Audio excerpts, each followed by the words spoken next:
Muitas pessoas não sabem que elas são perfeccionistas, até porque a gente costuma ter a ideia de que o perfeccionista é aquela pessoa que faz tudo muito perfeito, que dá conta de tudo e faz tudo muito, muito, muito bem. E quando a gente olha para nossa realidade, a gente acha que está longe de ser perfeccionismo.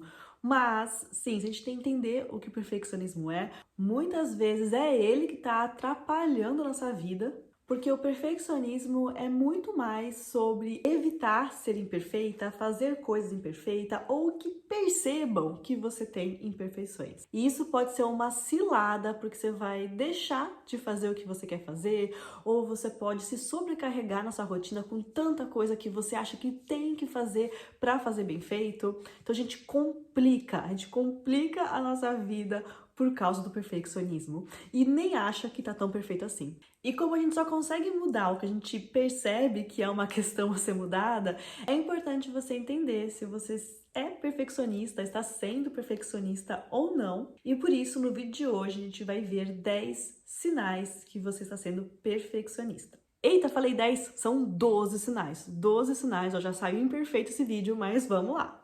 Então vamos lá para o primeiro sinal.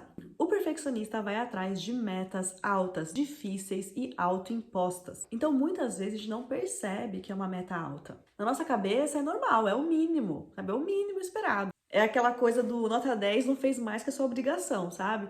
E aí a gente não percebe que tá sendo alto. Então até é difícil às vezes de se identificar nesse item, porque parece que é o que tá todo mundo fazendo, o que a gente tá buscando, é o mínimo, mas não é. E às vezes é uma meta irrealista para a situação de vida atual que você tá.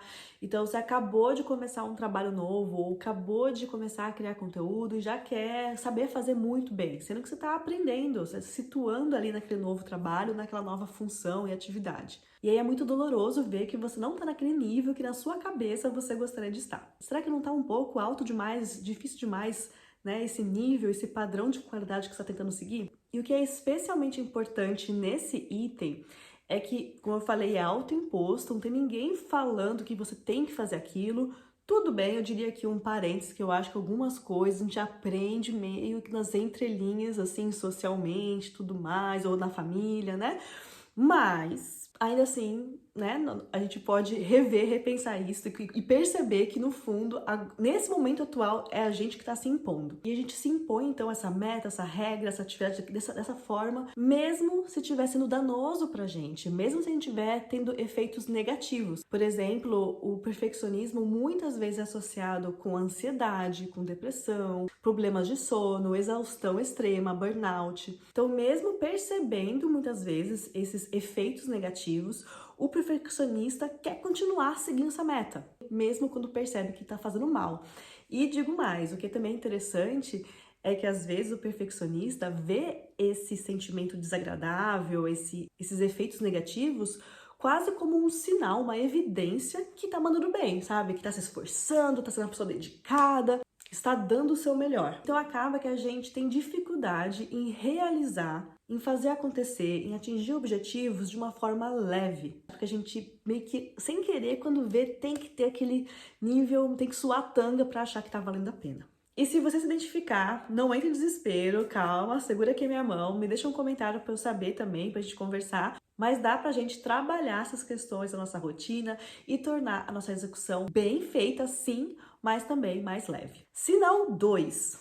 A mentalidade e comportamento tudo ou nada. Aquele famoso 880, ou eu faço 100% ou eu nem começo, ou eu dou o meu melhor ou eu nem faço. Você pode começar a perceber se você está tendo pensamentos dicotômicos, né? De duas versões apenas. Ou algo é bom ou é ruim, ou tem o sucesso ou é fracasso, ou é certo ou errado, sempre ou nunca. Então é aquelas situações clássicas de, tá, eu queria seguir uma dieta, mas eu comi besteira hoje, então já ferrou mesmo, vou comer o dia inteiro ruim ou a semana toda já era. Ou se eu não vou ter tempo para uma tarefa específica, vai durar muito tempo, então eu nem começo, eu vou fazer quando eu tiver tempo para isso. Ou se eu não tiver tempo hoje para ler as 20 páginas que eu quero ler por dia, eu não vou ler nenhuma. E com isso, o perfeccionista acaba alternando muito esforço e procrastinação. Tudo ou nada. Sinal 3. Um sentimento constante de insatisfação e frustração com o seu desempenho. Isso pode ser porque não está tá dando conta de tudo,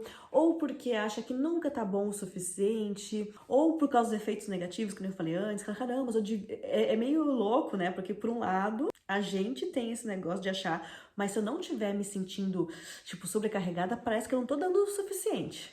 Mas a gente também se incomoda de não estar conseguindo, às vezes, realizar de uma forma plena.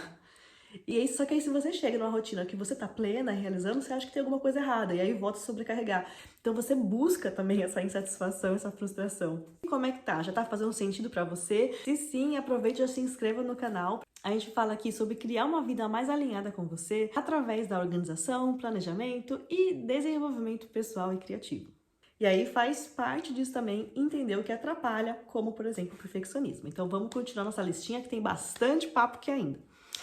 Número 4, autocobrança e autocrítica excessiva. Jesus! Quando eu comecei a perceber o quanto essa minha cabecinha aqui fala mal comigo mesmo, e isso pode ser de coisas pequenas às coisas grandes, ou por exemplo, quase todo vídeo eu percebo algum errinho de português, ou alguma coisinha assim que eu falei espontaneamente, podia ter falado de outra forma.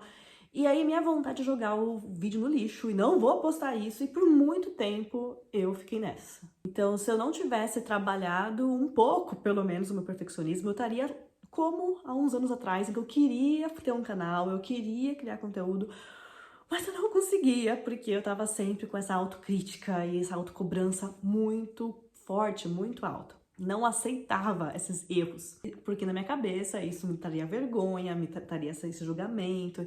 Então, trabalhar essa autocrítica, ver como de vez em quando é útil, né? De perceber, ver como uma crítica desconstrutiva, perceber onde tem que melhorar, mas também se permitir caminhar, senão a gente se empaca. E vale a pena você perceber se essa cobrança e crítica você aplica só em você ou também nas pessoas ao seu redor. Pelo que eu li, tem perfeccionistas que é só consigo mesmo e outros que trazem também para as pessoas ao redor. Eu não tenho certeza qual dos dois eu sou. Eu acho que o meu caso eu sou mais comigo mesma, mas eu também, às vezes assim, ativamente percebo, sei lá, que eu quero criticar alguma coisa, eu quero pensar alguma coisa, eu falo, tá, eu queria, se fosse eu ia querer fazer diferente, mas não precisa também. Não é um motivo pra realmente pedir pra pessoa fazer diferente.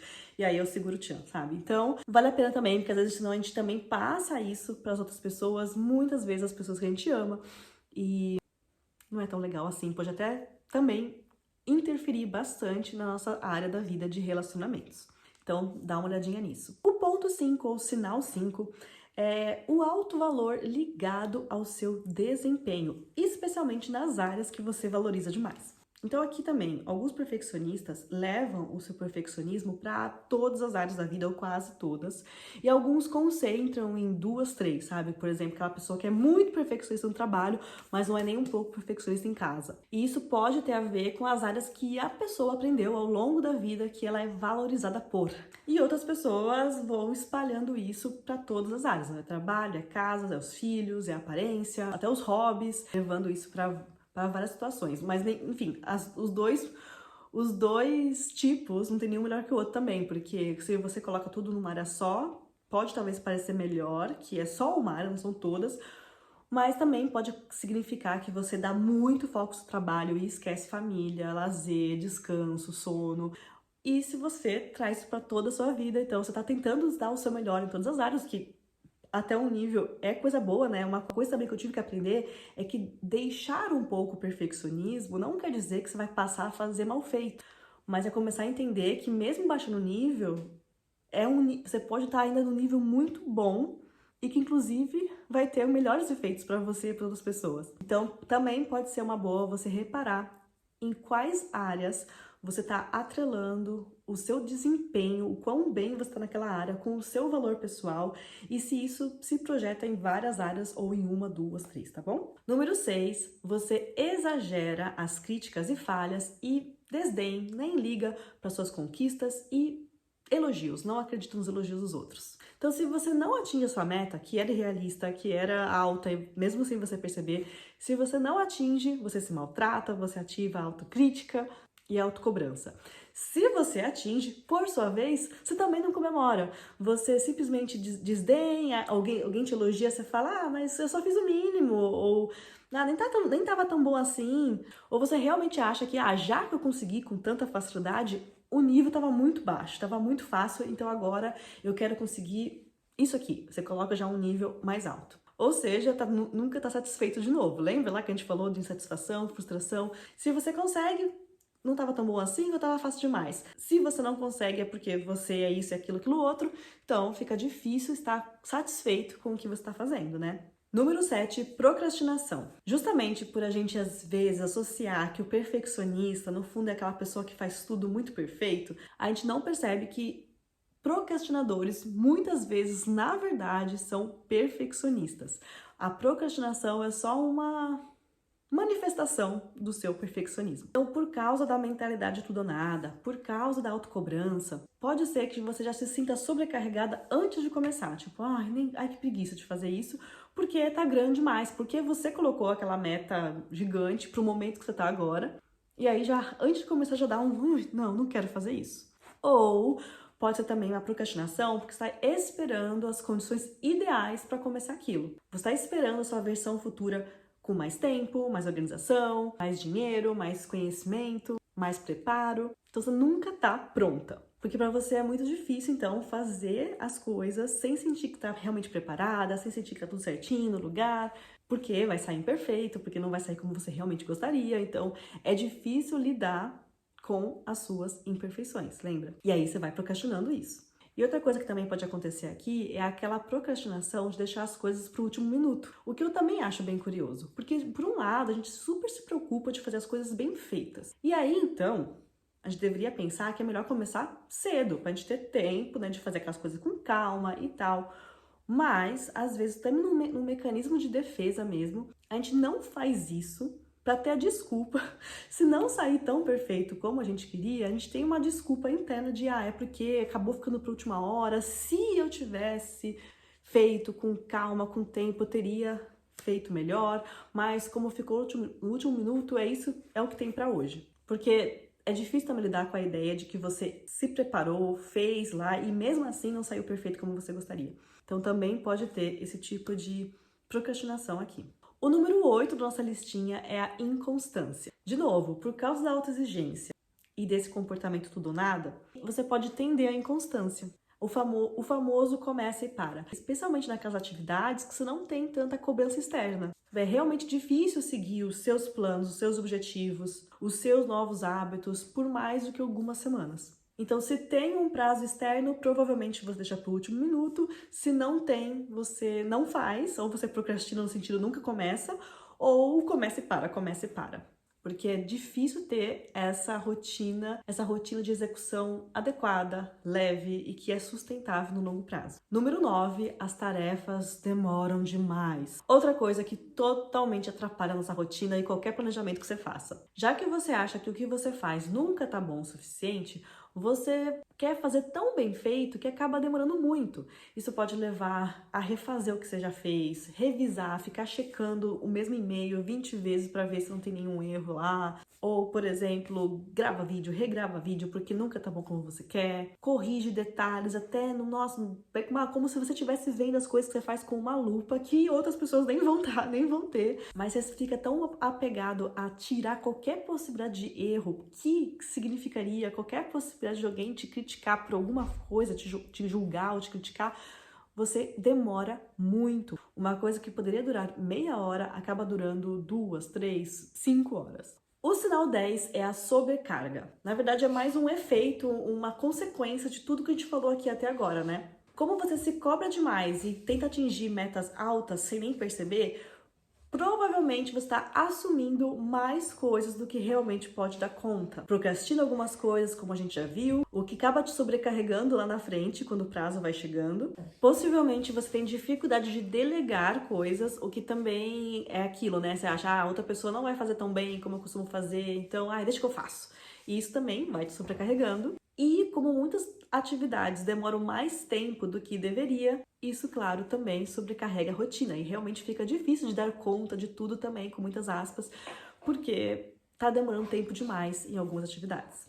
O sinal 11 tem a ver com a síndrome do impostor e esforço excessivo. Então, para atingir aquela meta não se sentir tão mal com essa autocobrança, você se esforça muito. Muitas vezes é para compensar um certo sentimento de inadequação, de imperfeição. Então tem a ver com aquilo de você achar, não é que eu não sou tão inteligente assim, eu sou esforçada, sou dedicada. Então você tem que compensar, dar mais de si do que outras pessoas para compensar uma certa imperfeição que você tem, o que te leva também a acreditar que você é meio impostora e que é uma fraude, que a qualquer momento as pessoas podem descobrir que no fundo você não é tão boa assim. Então, se você também se identifica, tem problemas com síndrome do impostor, tenta ver se não está atrelado com essas características do perfeccionismo. E o sinal número 12 é a dificuldade em relaxar. É bem comum entre perfeccionistas a gente achar pessoas workaholics ou aquela pessoa que se culpa quando ela descansa. Aqui também você pode acabar percebendo que você está sempre ocupada, mas nem sempre realmente concluindo coisas que são importantes para você. Especialmente aquelas atividades que dependem realmente só de você, que você não tem que entregar para ninguém. Então, se você se vê nesse modo sempre ocupado, sempre querendo ser produtivo e não se permitindo descansar, sentindo culpa de descansar, esse também pode ser um sinal que é o perfeccionismo te atrapalhando na sua rotina. E esses são os 12 sinais que você pode estar sendo uma pessoa perfeccionista. Me deixa saber aqui nos comentários se você se identificou. E se for o caso, a gente consegue juntos trabalhar essa característica, ir flexibilizando, deixando um pouco essa mentalidade tudo ou nada de lado, para a gente realmente conseguir realizar o que a gente quer realizar, tirar nossas ideias do papel, numa rotina mais agradável também, sem ter tanta essa autocobrança e esforço excessivo. Se você gostou, não se esqueça de deixar seu like, se inscrever no canal ou mandar esse vídeo para alguém que possa gostar também desse conteúdo. A gente fica por aqui, um big abraço e tchau!